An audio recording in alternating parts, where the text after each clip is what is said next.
आदरणीय दर्शकवृन्द नमस्कार। फेरि पनि यो मेरो युट्युब च्यानलमा आज छुट्टै खालको एउटा भिडियो लिएर उपस्थित भएको छु र तपाईहरुले स्वीकार्नु होस् भनी विनम्र निवेदन गर्दै र यो विशेष गरेर आजको चाहिँ यो तपाईहरुलाई अवलोकन गराउँदै छु गुराँसे डाँडो। यो गुराँसे डाँडोको अब यहाँनेरि दृश्यहरु यस्तो छ। यो गाउँको दृश्यहरु हो, तपाईले देख्न सक्नुहुन्छ। हाम्रो गाउँ साङ्खु गाउँ हो यो र यो पारिपट्टि देख्ने लिदोङ डाँडा खर्का डाँड गाउँहरुको दृश्य हो र यो तल देन्ताम बजार नजिकै देखिन्छ। यहाँदेखि धेरै आँखा लोभिने खालको राम्रो राम्रो दृश्यहरु पनि हामी अवलोकन गर्न सक्छौं र तपाईलाई छोटो यो यहाँको सिसी फुटपाथ पनि तपाईहरुलाई अवलोकन गराउँदै छौं। तपाईहरुले अवलोकन गर्दै जानुहोस्। यहाँनेर गुराँसहरु पनि धेरै मात्रामा थियो र अहिले यो चैत वैशाखको समय हो र अहिले फुलेर जम्मै झरिसकेको छ। हेर्नुस् बोटहरु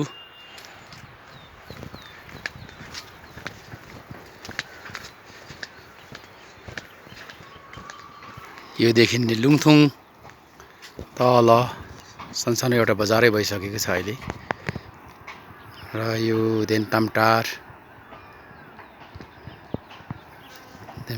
दृश्य अवलोकन गराउँदै छु भने यो देन्ताम बजारको दृश्य हो।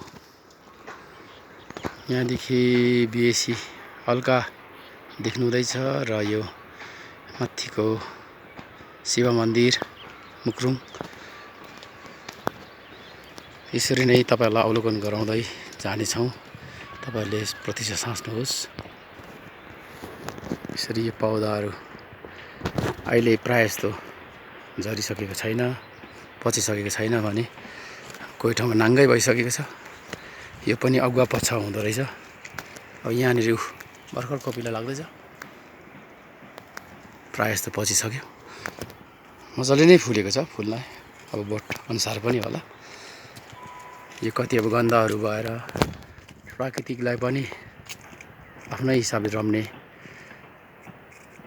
मौसम चाहिँदो रहेछ। अब यहाँ विशेष गरेर यो गुराँसे डाँडो हो नामै। यहाँ गुराँस पर्याप्त रूपमा पाइन्थ्यो तर अहिले यहाँनेरि नाङ्गै भएको छ। यो यहाँ तल्लोपट्टि चाहिँ टुरिज्म धेरै वर्ष अगाडि टुरिज्म मेला लागेको थियो। 2015 मा यहाँनेरि ठुलो मेला लागेको थियो।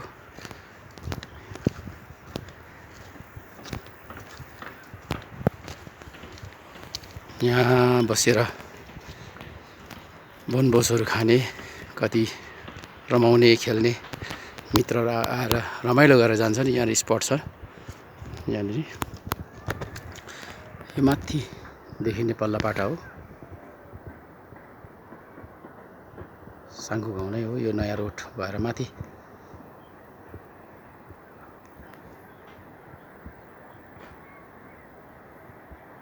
नाम्ची गाउँ भएर टाँसी छोलेङ गुम्पा पनि यहाँदेखि पुग्छ यो रोडबाट। यो विशेष गरेर सिसी फुटपाथ चाहिँ यो एमजी नरेगाबाट बनिएको हो। यो चाहिँ कतिजना यहाँनिर आउने जाने पर्यटकहरूले चाइनाको वाल रोड पनि भनेर भनिएको थियो र त्यो तपाईहरुले भिजिट गर्न सक्नुहुन्छ। तपाईहरु फेरि पनि यसलाई भिजिट गरेर तपाईहरु आउन सक्नुहुन्छ भन्दै आजको यो छोटो भिडियो गाउँले जीवनको कथा व्यथामा आधारित यो सानो भिडियोलाई यही शेष गर्न चाहन्छु।